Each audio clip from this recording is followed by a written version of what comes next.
3 महामंत्र। ओम त्वमेव साक्षात् श्री महालक्ष्मी महासरस्वती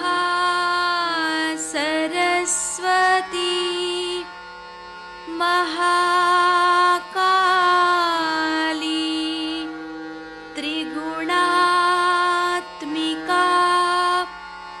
कुंडलिनी साक्षात् श्री आदिशक्ति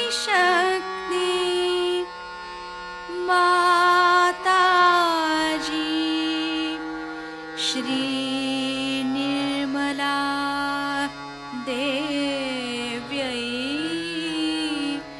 नमो नमः। ॐ त्वमेव साक्षात् श्री कल्की साक्षात् श्री आदिशक्ति माताजी श्री निर्मला देव्यै नमो नमः। ॐ त्वमेव साक्षात् श्री कल्की साक्षात् श्री सहस्रार स्वामिनी मोक्षप्रदायिनी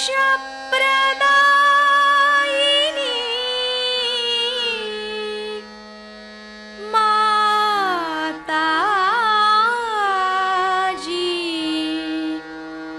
श्री निर्मला देव्यै नमो नमः। श्री गणेश मंत्र। ओम त्वमेव साक्षात् श्री गणेश साक्षात् श्री आदिशक्ति माताजी श्री निर्मला देव्यै नमो नमः। जय श्री माता जी। दोनों हाथ माँ के सामने हृदय में श्री माता जी की छवि को नमन करेंगे। संपूर्ण चित्त बीचों बीच हृदय में माँ की छवि को अपने हृदय में स्थिर करते हुए परम पूजनीय श्री माता जी कृपा करके हम सभी के हृदय को अपने प्रेम के योग्य बनाइए। श्री माता जी हम सभी आपसे बहुत प्रेम करते हैं, हम सभी के हृदय में आइए। हृदय में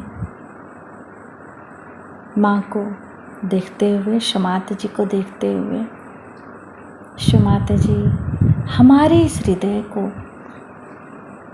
और भी पवित्र बनाइए श्री माता जी, ताकि आप यहाँ आ सकें।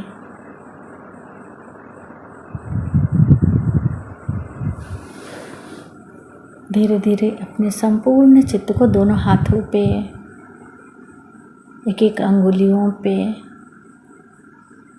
श्री माता जी हम सबको क्षमा कर दीजिए, हम सभी अज्ञानी हैं।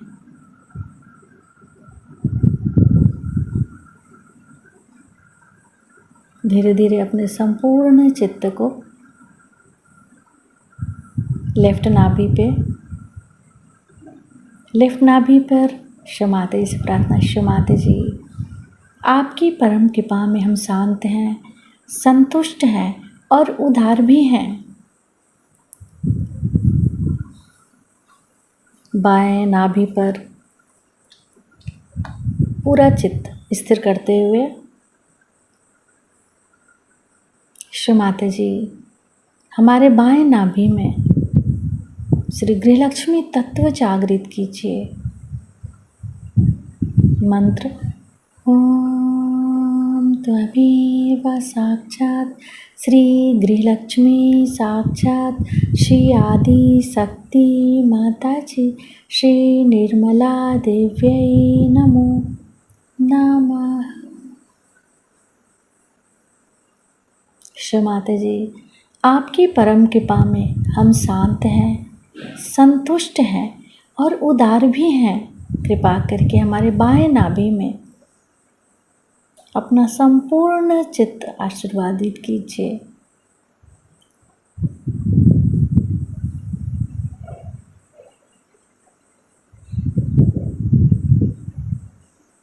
बाएं नाभि पर ही अपने संपूर्ण चित्त को रखते हुए क्लॉकवाइज घुमाएंगे चित्त को।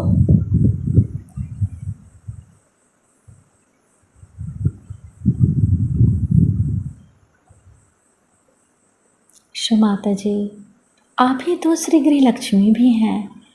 कृपा करके हमारे बाएं नाभि में जागृत हो जाइए।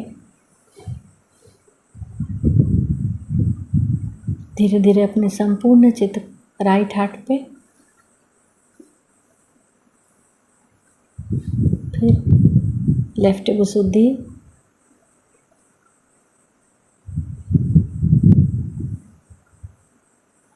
लेफ्ट आज्ञा, सहस्त्रार। सहस्त्रार पर माँ से प्रार्थना। क्षमाते जी, हम आपकी अमृतवाणी को सुन सके ऐसी कृपा कीजिए।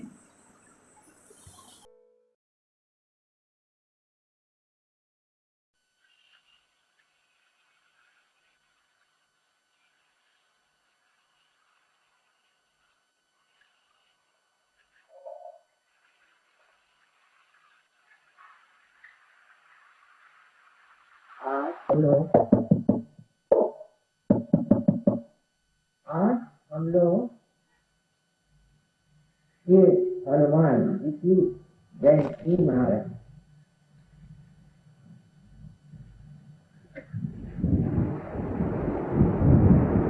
हनुमान जी के बारे में क्या कहें कि वो जितने शक्तिमान थे, जितने गुणवान थे, उतने ही वो श्रद्धामय और भक्तिमय। अधिकतर मनुष्य जो बहुत बलवान हो जाता है और जिसके पास शक्ति आ जाती है, जिसे हम लोग कहें कि राइट साइडेड हो जाता है, और वो अपने को इतना ऊंचा समझता है कि अपने आगे किसी को भी नहीं मानता। पर हनुमान जी एक विशेष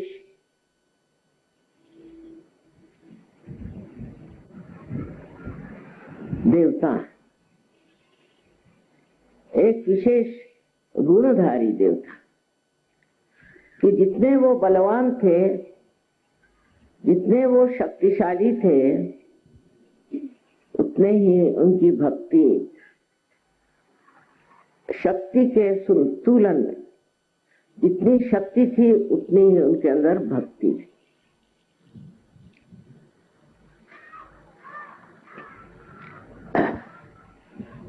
ये संतुलन उन्होंने किस प्रकार पाला और उसमें रहे, ये एक बड़ी समझने की बात है।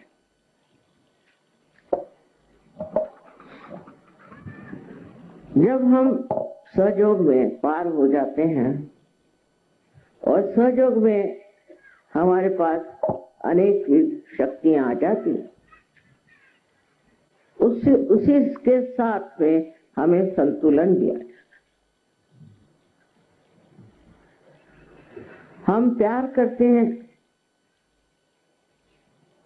और प्यार के सहारे, प्यार की शक्ति के सहारे हम अपने कार्य में रत रहते हैं, वो कार्य करते रहते हैं। इसी प्रकार श्री हनुमान जी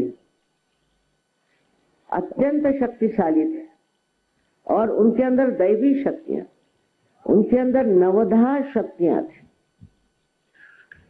जिसे कहते हैं गरिमा, लघुमा। वो चाहे जितना बड़ा हो सकते थे, चाहे जितना छोटा हो सकते थे, अणिमा, छोटे, बिल्कुल बिल्कुल बारीक हो सकते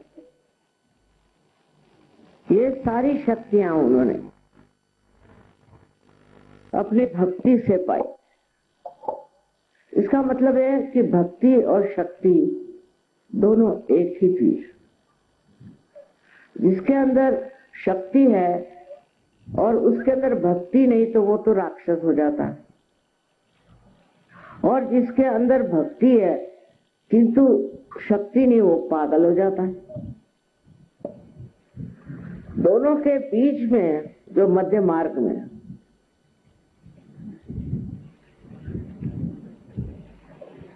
इस चीज को पाता है, जिसे आप शक्ति कहिए चाहे भक्ति कहिए, उसके शरीर का अंग अंग उसी से बना रहता है। इस उसकी विशेषता के कारण आज बजरंगबली को हम देश विदेश में भी उनकी बहुत अर्चना करते हैं। मुझे आश्चर्य लगता है कि प्रदेश के जो छोटे लड़के हैं, बच्चे हैं, जब वो कोई सा भी चित्र बनाते हैं तो पहले हनुमान जी का ही चित्र बनाते हैं। फिर दूसरी उनकी विशेष बात कि वो अर्ध मनुष्य थे और अर्ध वानर थे, माने पशु और मानव का बड़ा अच्छा मिश्रण था। तो हमारे अंदर जो कुछ भी हमने अपने उत्क्रांति में, अपने एवोल्यूशन में पीछे छोड़ा है, उसमें की जो प्रेम और उसमें की जो आसक्ति थी, वो उन्होंने अपने साथ ले ली थी। जैसे कि आप देखते हैं कि गुरुओं का जो मार्ग माना जाता है, जिसमें के गुरु के कौन से प्राणी उनके सेवक माने जाते हैं, सो कुत्ते को मानते हैं। कुत्ते में वो विशेषता है कि गुरु के जैसे एक साधक पूर्णतया समर्पित होता है और गुरु के सिवा उसका और कोई मालिक नहीं होता, कोई और उसका विचार नहीं होता। हर समय वो अपनी जान लगा देता है अपने मालिक के लिए। इसी प्रकार एक समझना चाहिए कि एक प्राणी जो कि उत्क्रांति में बढ़ा हुआ है, जब वो मनुष्य के सानिध्य में आता है तो वो क्या सीखता है? परम भक्ति। इसका मतलब है भक्ति हमारे अंदर जन्मतः बनी हो, पूर्णतया पहले ही से हमारे अंदर भक्ति का बीज बोया। जब हम लोग इस दशा में नहीं थे, मानव दशा में नहीं थे, तब हमारे अंदर भक्ति का उद्भव बहुत हो। भक्ति बुरी तरह से हमारे अंदर समा गई। आप किसी भी जानवर को ले लीजिए, उससे आप स्नेह लें, जरा सा स्नेह दें, जरा सा प्यार दें, वो इस तरह से आपसे निकट हो जाता है, इस तरह आपको मानता है और इस तरह आपसे प्यार करता है। घोड़े की भी बात आपने सुनी होगी कि घोड़े जो है वो अपना स्वार जब गिर जाता है या वो मरने को होता है तो उसके ऊपर छा जाता है।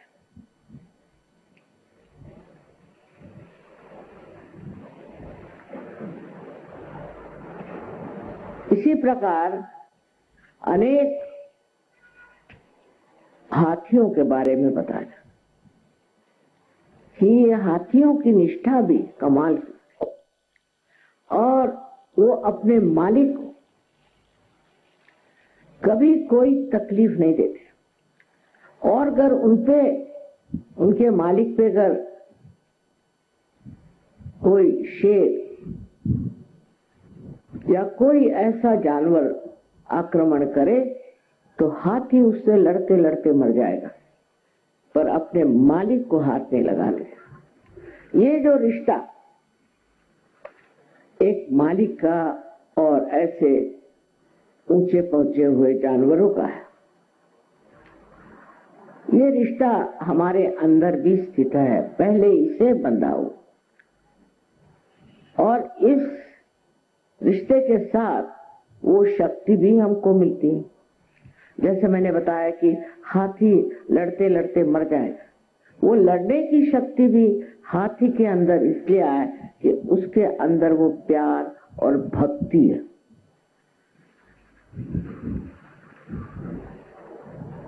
हम लोग कहते हैं कि सहयोग ये प्यार का, परमेश्वरी प्रेम का कार्य है, बात सही, पर इसी कार्य को करते वक्त उसकी शक्ति भी उसी में निहित है। हम लोग उसको शायद जाने या न जाने, उसके बारे में हमें उसकी प्रचिति हो या न हो, पर वो भी उसी के साथ निहित है, और वो शक्ति दैवी शक्ति। मनुष्य का कृति किसी के प्रति नतमस्तक होना, किसी को मान लेना, किसी को बड़ा समझ लेना, ये सब उसी के लक्षण। किंतु जब वो अपने गुरु को मानता है तब उसके अंदर गुरु की महिमा तो होती है, पर उसके साथ साथ उसकी शक्ति भी होती है। तो भक्ति और शक्ति दो अलग चीजें नहीं, एक ही है। हम ये कहेंगे कि अगर राइट हैंड में अगर शक्ति है तो लेफ्ट हैंड में भक्ति। ये शक्ति भक्ति का संगम श्री हनुमान जी में बहुत सुंदरता से वर्णित है। कहीं तो वो रावण की लंका जलाने चले गए, और वहीं सीता जी के सामने नतमस्तक भी हो गए। और जब सीता जी ने कहा कि नहीं, तुम तो मेरे बेटे हो, मैं बेटे के दम पर नहीं आऊंगी, मेरे पति को आना होगा और इस आदमी का संहार करना होगा। जब वो इसको नष्ट करेंगे तब मैं उनके साथ जाऊंगी। तो हनुमान जी इतने से वहां गए थे, उनका ठीक, वो तो उनको ऐसे उठा के ले आते हैं, उनकी शक्तियां ही ऐसी थी। लेकिन उन्होंने कहा कि अगर माँ ये बात कह रही है ठीक है, और उसके बाद इतना बड़ा महायुद्ध हुआ, उसकी जरूरत थी। अब ये गुण श्री राम के भी विशेष हुआ, अत्यंत शक्तिशाली, और उनका निशाना कभी चूकता नहीं था। आपने सुना होगा कि सीता स्वयंवर में उन्होंने क्या किया, लेकिन वही श्री राम जब रावण की बात आई तो उसको उन्होंने छोड़ा नहीं, उसका उन्होंने वध कर दिया। उसकी जो मैंने उसका जो वर्णन तुलसीदास जी ने बहुत सुंदर किया कि श्री राम बार बार बाण मार रहे थे, और रावण के 10 सर में से एक एक गिरता जाए, फिर आ जाए, फिर गिरता जाए, फिर आ जाए। तो लक्ष्मण ने कहा, तब कर क्या रहे हैं आप? एक बाण उसके हृदय में मारो। जैसे हृदय में आप बाण मारोगे वैसे ही वो मर जाएगा, नहीं तो वो मरेगा कैसे? वो नहीं मर सकता। उसका वो बाण जो है वो उसके हृदय में लगा है। अब श्री राम का बड़ा सुंदर वर्णन है वहां। संकोची थे ना, बहुत संकोची। श्री राम होते हुए इतने शक्ति के प्रचंड महान पुरुष होते हुए भी उन्होंने कहा, देखो बात यह है कि श्रावण के हृदय में मेरे सीता का वास, तो मैं हृदय में नहीं मारूंगा, लेकिन जब बार बार इसका सर उतरेगा तो इसका ध्यान जरूर मेरे सर की ओर जाएगा। उस वक्त मैं इसको बाण से मारूंगा। नहीं तो उनके लिए कहा जाता कि एक बाण में वो वध करते थे। पर अब ये देखिए कि कितनी नजाकत की बात है, कितनी सरलता की बात है। पति का प्रेम अपने पत्नी के प्रति,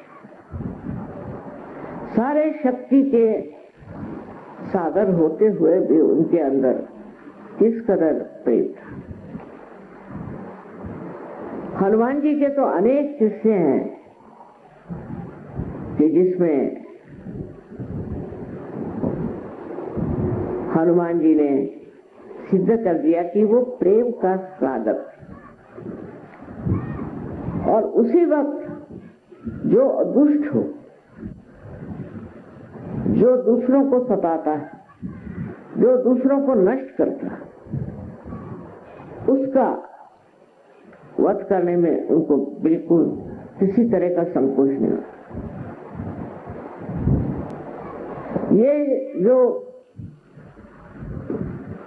भक्ति की बात बजरंगबली की है, वही उनकी शक्ति की भी बात देखने लायक है।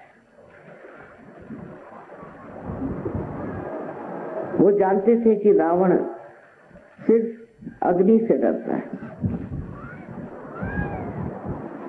इसलिए लंका में गए और लंका दहन कर दिया। ये उनकी शक्ति की बात है कि उन्होंने लंका दहन कर दिया।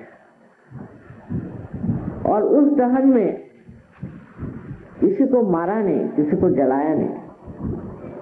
रावण भी जला नहीं, कोई नहीं जला, पर उससे दहशत हो गई तो लोग घबरा गए कि रावण क्या पाप कर रहा है। रावण जो इस तरह के कार्य कर रहा था, पहले लोगों में सम्मत था। वो कहते भाई ये रावण ही है, क्या है, इसकी इच्छा जो है सो है, इसको जो करना है सो करने दो, हम उसको कहने वाले कौन होते हैं? रावण तो रावण ही हुआ। लेकिन जब, कितनी समझदारी की बात है कि जब लंका जल उठे, जब लंका का दहन हो गया, तब लोग समझ गए कि ये तो बड़ी खतरनाक बात है, बड़ी घबराने की। क्योंकि लंका का दहन हो गया और हम लोग अगर जल गए होते तो। अब आग की विशेषता ये कि ऊपर जाती है, नीचे नहीं आती। सब लोग नीचे से ऊपर देख रहे थे कि जल रही है, जल रही है, जल रही है, पर पूरा लंका दहन हो गया लेकिन कोई जला नहीं। ये डराने के लिए, उनको समझाने के लिए कि रावण महापाप कर रहा है, उन्होंने ये कहा। कितनी समझदारी और कितना संतुलन बजरंगबली में था, ये देखना है। यही हम देखते हैं इतिहास में भी। जितने लोग शक्तिशाली बहुत थे, उनमें अत्यंत प्रेम था। अगर आप देख लीजिए तो शिवाजी महाराज का एक उदाहरण है कि वो इतने शक्तिशाली थे, पर उतने ही बहुत तमीज़दार, बहुत कायदे के और बहुत ही ज्यादा संयमित आदमी थे। ये संतुलन जब आप में आ गया तब आप सहयोगी हैं। अगर आपके अंदर शक्ति आ गई, इसका मतलब ये नहीं कि आप अपने प्रेम और व्यवहार उसको किसी तरह से त्याग दें, किंतु आप शक्तिशाली हैं। उसकी शोभा ही ये है कि आप जो लोग दलित हैं, जो गरीब हैं, जो दुखी हैं, जो पीड़ित हैं, जिन पे आफत आई हुई है, उनके संरक्षण में, और जो लोग उनको पीड़ा देते हैं, जो नाश करते हैं, जो सताते हैं, और जिन्होंने हर तरह की परेशानी लोगों के लिए खड़ी की है, ऐसे लोगों को आप कुछ करने की जरूरत नहीं, सिर्फ बंधन से ही आप ठिकाने लगा सकते हैं। ये जो आपके अंदर शक्तियां आ गई हैं, इसका इस्तेमाल इसीलिए करना चाहिए कि जिससे जो दुष्ट हैं वो खत्म हो जाए। लेकिन आपकी शक्ति में हाथ में तलवार या गदा नहीं, हनुमान जी जैसे बाह्य में गदा नहीं है, पर अंतर में है। आपके अनुभव आप देख लीजिए कि जो आदमी परेशान करता है, तंग करता है, उससे गदा प्रहार हो जाता, चाहे आप हाथ में गदा उठाइए या नहीं उठाइए। इस तरह से आप तो स्वयं सुरक्षित हैं, आपकी तो सुरक्षा है ही, लेकिन उसके साथ ही साथ आपके जो दूसरे सहयोगी हैं उनकी भी सुरक्षा। इस तरह से बचत हो जाती। अब इसमें श्री बजरंगबली का हाथ बड़ा जबरदस्त है। आपको पता नहीं कि वो आपके आगे पीछे खड़े हुए हैं।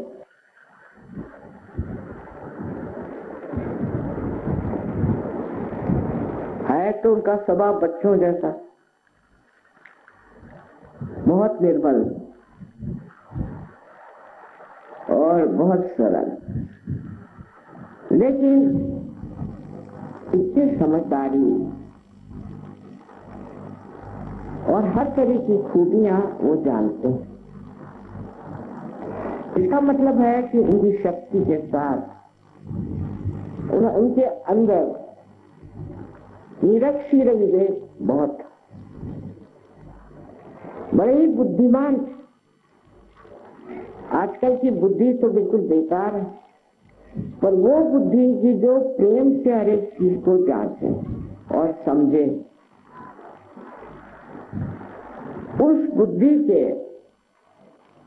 एक विशेष स्वरूप श्री गणेश थे और श्री हनुमान है। दोनों में विशेषता ऐसी है कि हनुमान जी बहुत बलिष्ठ, बहुत तेज ऐसी देवता है, और श्री गणेश ठंडे हैं। लेकिन दोनों जब वक्त पड़ता है तो बहुत बड़े संहार होता है। सहयोगों को संहार करने की जरूरत नहीं, किसी का संहार करने की जरूरत नहीं। बस आप ये सोच लीजिए कि आपके साथ ही ये दोनों हर पल हर क्षण है। जब भी आपको कोई परेशान करे, तंग करे, तो साक्षात आपके संरक्षक का आपके साथ करें। बहुत से बार आप सुनते होंगे कि ये मिनिस्टर लोग जाते हैं, कोई जाता है तो उनके साथ सिक्योरिटी चलती है। सहयोगियों की सिक्योरिटी उनके साथ ही चलती है। और दूसरी सिक्योरिटी जो चलती है वो है गणों।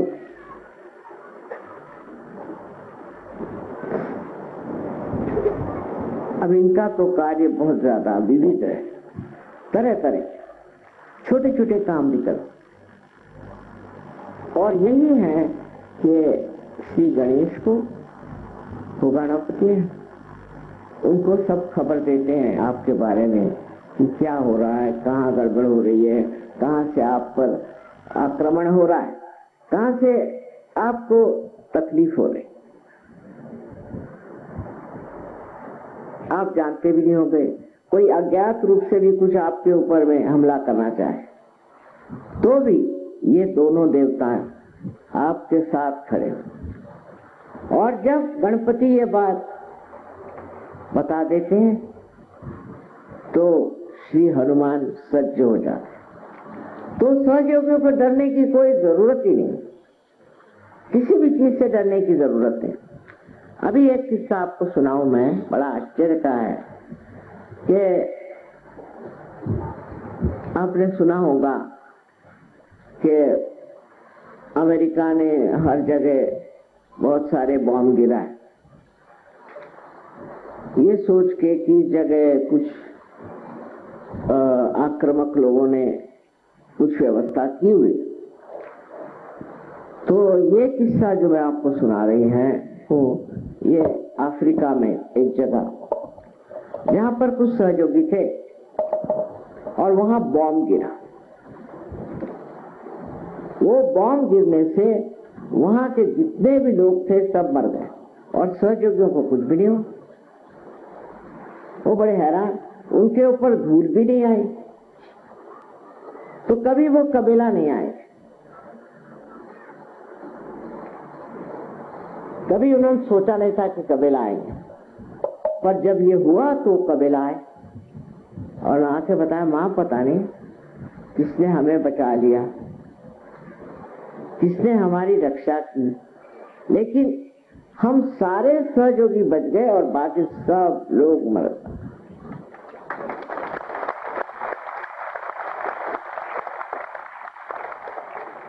अब ये वाकया है, सही बात है, और इसका कारण ये है कि आपने अब परमात्मा को स्वीकार्य कर लिया। आपने सहज मार्ग से अपना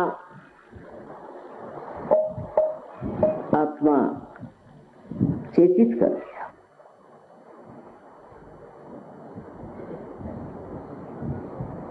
इस आपके नए परिवर्तन से आप एक महान भक्त और शक्तिपूर्ण ऐसे इंसान हो गए। अब किसी की मजाल नहीं कि आप कुछ, ऐसे हजारों उदाहरण आपको मैं दे सकती हूँ कि जब आप सहज में पार हो गए तो आपको कोई भी नहीं छू सकता। पहले भी संत साधु थे, सबको सताया गया, छला गया, सब कुछ हुआ, पर जितना भी लोगों ने छला या सताया वो डिगे नहीं, और इतना ही नहीं, उनका हमेशा संरक्षण हुआ। और ऐसी ऐसी बातें वो कहते थे कि जिससे लोग बहुत नाराज हो जाएं, सोचते थे कि ये क्या बातें कह रहे हैं, राजाओं के खिलाफ, बादशाहों के खिलाफ, सबके खिलाफ वो ऐसी बातें कहते थे जिससे लोग घबरा जाएं। पर हनुमान जी की शक्ति से उनको कोई नहीं छू सका, उनको किसी ने नहीं मारा। ख्वाजा निजामुद्दीन साहब के बारे में एक बड़ा अच्छा किस्सा है कि वो उनसे उनके बादशाह ने कहा कि तुम आकर के मेरे सामने झुको, कुर्मी साफ करो। उनका नहीं, मैं आपके सामने नहीं झुकने वाला, आप कौन होते हैं? बहुत नाराज हुआ। उसने कहा कि अगर 3 दिन के अंदर आप मेरे आके आपने अगर सर नहीं झुकाया तो मैं आपकी गर्दन कटवा दूं। उनका कटवा दूं मैं, क्योंकि आप कोई बड़े साधु संत नहीं जो आपके सामने मैं झुकूं। तो उन्होंने आकर के